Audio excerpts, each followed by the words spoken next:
If you want to achieve financial freedom, it's not going to be easy, but it is going to be worth it. So we're going to talk about a few steps that's really going to help you streamline that process. Let's get right into the video.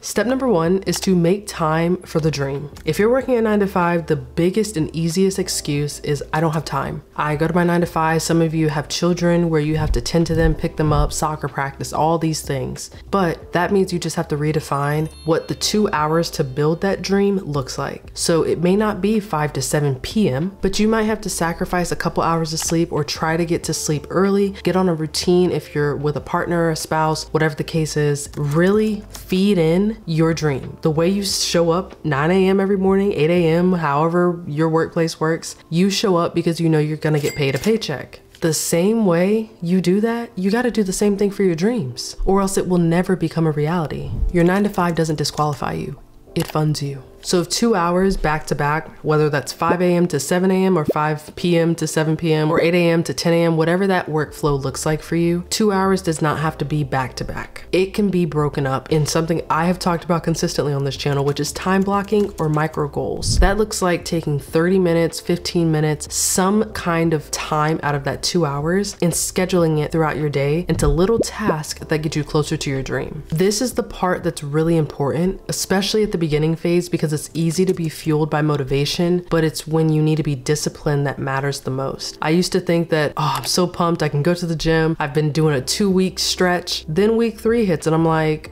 I don't want to do this anymore. I'm tired. My body hurts. But the thing is, your body's going to hurt regardless. You just have to pick what side of the pain you want to be on. It's hard getting out of the car because you have to use the little lever to kind of get out because it's just too much for you. Or your bones and muscles growing over a period of a couple months, a couple years. But in the long run, when you're 60, 70, 80 years old, you don't need a walker because you daily exercise. Like, you have to choose which hard you want. So scheduling your dream work into your lunch breaks, your weekends, your evenings, it will look different by the day, by the week. So you have to first be really realistic with yourself and knowing, even if I plan for every Monday through Friday from 5 to 7 p.m. to look like this, the reality is 95% of the time it won't turn out like that. So what are my alternatives? So you have a plan that you would like to do a 2-hour break that just focuses on your dream. But in the event that something comes up, what can I do differently? Sometimes that's unplanned, but you can plan for it. And by unplanned, I mean, you may get up 2 hours earlier than you expect. That might just be the time to lock in, even if that wasn't on the plan to lock in, because you just don't know what's ahead of your day. That maybe that's why there's a reason you woke up 2 hours earlier, because in the evening, you might have to tend to something else. There have been numerous amounts of times in my life where I had the opportunity to do something and be done with it in that block of time. But I waited, I wasted it away, doom scrolling, watching YouTube, talking to friends, and then all of a sudden it felt like I had no time to do anything because I didn't manage my time wisely. This is the part where it matters the most. Step number 2 is you need to budget with purpose. Now, this is something that is hard even for me to this day. Budgeting has always been something that I have loved doing. It has never been something that I have been good at keeping until recently. Financial freedom starts with knowing where your money actually goes. So when you get paid twice out of the month or once a month, depending if you're monthly or bi-weekly, where is that money going after it hits your bank account? Do you just like spend,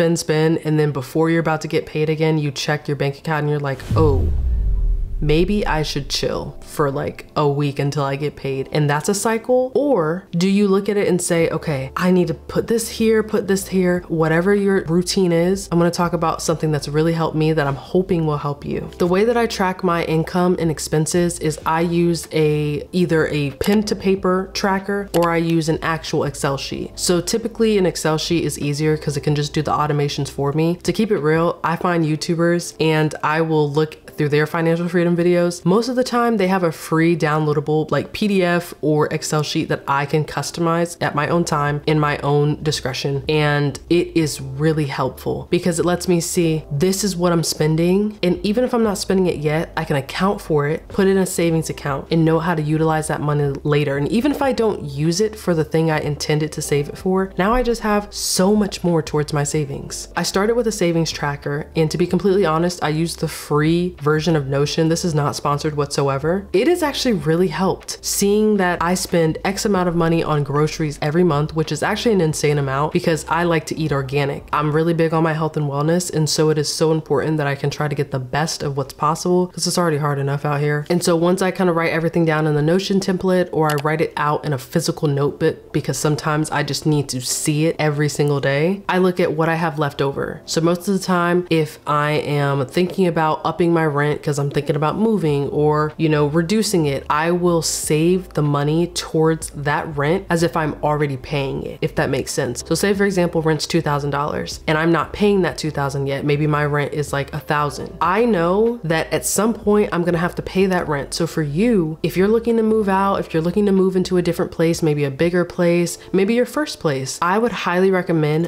budgeting like you already have the place, because at some point that money's going to need to go towards rent or a mortgage. And you need to know, do I have one, a rainy day savings fund for it, or two, money that I can afford this every single month. So if you practice like you already have it, it's easy to keep that habit once you get to it. The last part about budgeting with a purpose is that you have to break things down into categories. So you have your essentials, which is rent, you know, your water and electricity bill, which is kind of maybe grouped into rent, your groceries, your toiletries, things that like gas, you have to use that every month no matter what. You gotta drive somewhere even if you work from home. You gotta get some food or you're just not going to sustain yourself, and so on and so forth. Then after you have the essentials, you need to move to the dream fund. This is what's going to fund you outside of your 9 to 5. And it may take months, it may take years, but you're at least chipping away at it every single day. If you do nothing towards it, you are the same person you were in 2025 that you'll be in 2026. And we don't want that. So even if it's as little as $100 a month, save that. And I'm not talking about in these savings accounts that are giving you 0.0001% cash back, or, you know, an investment.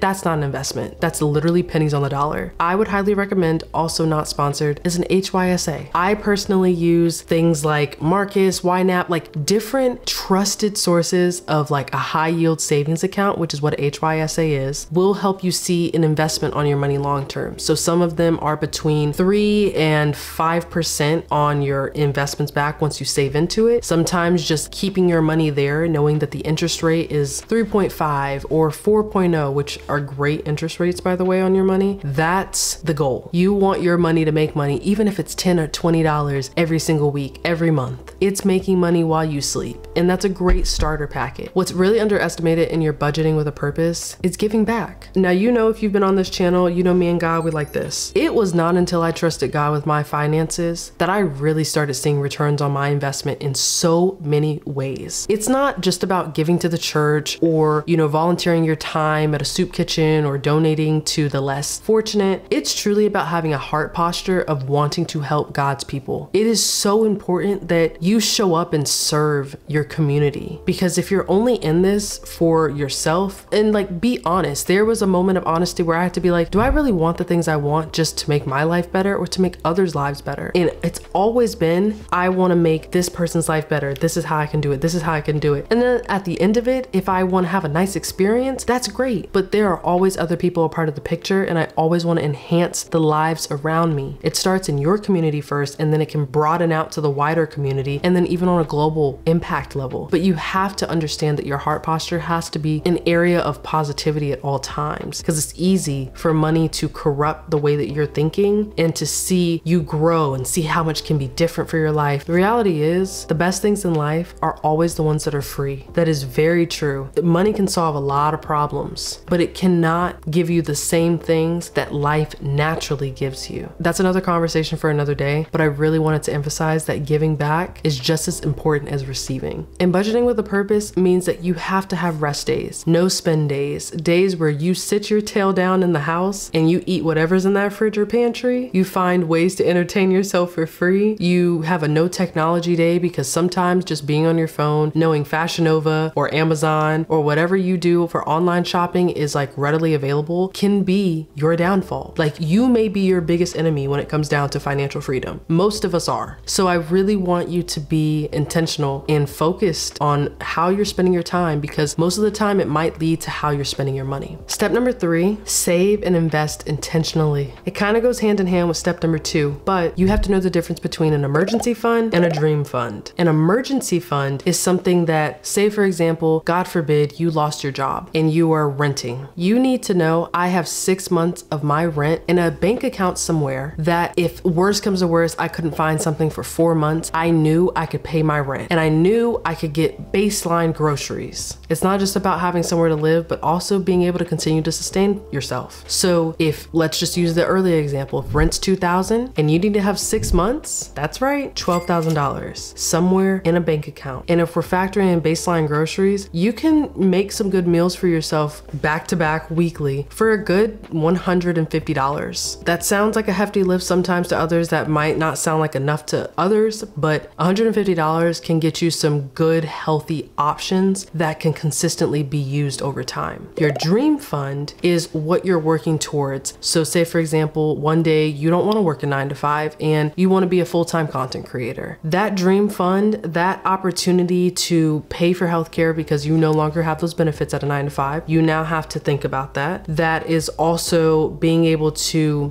do things that don't cause you any stress at the end of the day. That's your dream fund. Like whatever that looks like, building your own app, not working a 9 to 5 anymore, vacationing every month because you have the means, like whatever it is for you, that's the difference. The emergency fund is something you have to have. The dream fund is what you want to have, but you're always working towards it. The emergency fund should always be the focal point first, then we focus on the dream fund. Something that I've started to recently get into, but I don't know a lot about yet, is micro investing. So if you're not familiar with a Roth IRA, I believe it's an account that's tax-free, or like over time, like you can't like take money out of it, but by the time you hit a certain age, like that money will be tax-free and you can use it at your discretion. But take that with a grain of salt. I'm not the financial person. Feel free to let me know in the comments below if there is a better explanation to Roth IRAs, but I have just heard really positive things about how you can get better investments on your money. And honestly, after this video, I would just look up understanding Roth IRAs and seeing how you can fit that into your workflow, because it doesn't hurt to know more knowledge ever. And if you're also investing and saving intentionally, if you're at your 9 to 5, you should be utilizing your 401k. If you're not familiar, a 401k is just your retirement fund. So while you're working there, your job and you, or just your job, is contributing a lump sum of money or a percentage of money to an account every month where you are building towards retirement, so that when you hit that age, you can cash out and go be on a beach all the time if you want. Some places they're different. There's 403bs, there's different versions of like a 401k, but at the end of the day, it is to make sure that you are set up for success after your time in service is done in a 9 to 5, if you choose to work until retirement for another employer. And no matter what, you have to remember that slow growth is still growth. Step number 4, it is so underrated. Outsource to buy your time back. Outsource to buy your time back. If it drains you and someone else can do it faster, outsource it. There have been so many projects where I have looked at this, and I knew I can video edit this, but I don't want to. And I need to save up some money for a certain amount of time to see if I can pay someone else to do it, because I just don't want to do it. That is more of a long-term goal. It may not be something you can do consistently just yet, but if you know, I'm not going to want to do this every single time, or like I'm not going to want to do this if it's a smaller project, I just want to focus on the bigger projects, or vice versa, you can at least plan for that. That can go in that dream fund. So you can say, I want to save up $1,000 if I need to outsource,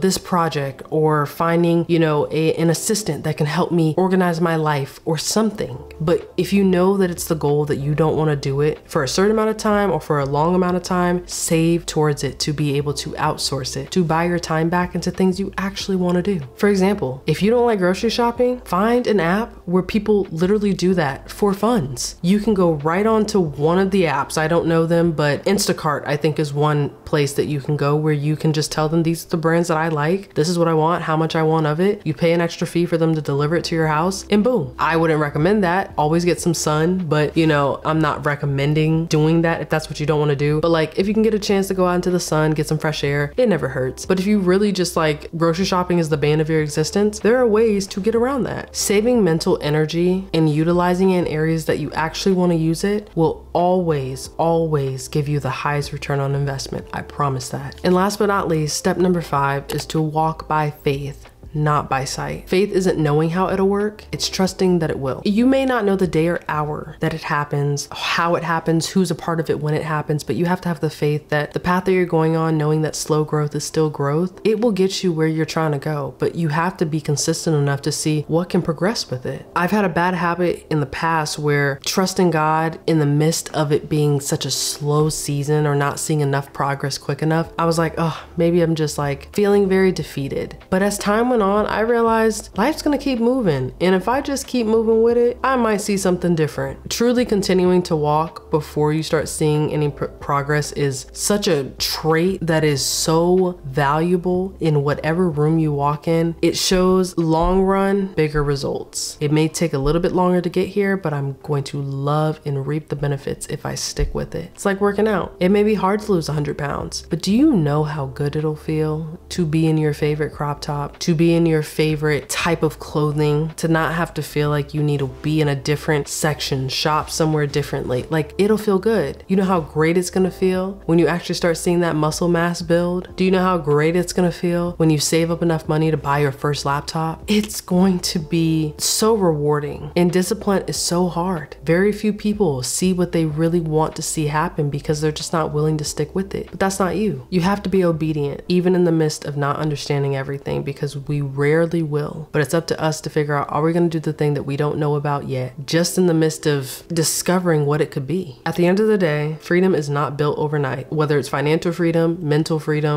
clarity, spiritual clarity, like, it's just not built overnight. It is a culmination of challenges and how you respond to them, positive moments and how you reflect on them, and everything in between. If you're waiting for a sign, whatever you're looking for, this is it. I don't know who this video is for. I don't know whose eyes and ears it will touch, but I pray to the good Lord above that it touches someone who is really wondering, how am I gonna do this? Or wondering, can I really stick with it? Can I really do this? And you can, but you have to believe it. You can't listen to somebody on the internet like myself and think, okay, because Party of One podcast said I can do it, I can do it. It may start that way, and that's fine, but you gotta find other ways, more deep-rooted ways that keep you going in the midst of adversity, in the midst of when it's hard, in the midst of when you don't wanna show up, when you don't wanna get out of bed and do it. There have been many days where I did not wanna run on that treadmill, I'll tell you, but I've just seen so much progress and I've come so far to stop now. So for the same reasons that you've done everything and experienced everything up until this point, understand that if you just keep going, there is reward on the other side. The Bible says you just have to have the faith of a mustard seed. Do you know how tiny a mustard seed is? Tiny. That's how much faith you have to see your life work the way you want it to build the dream life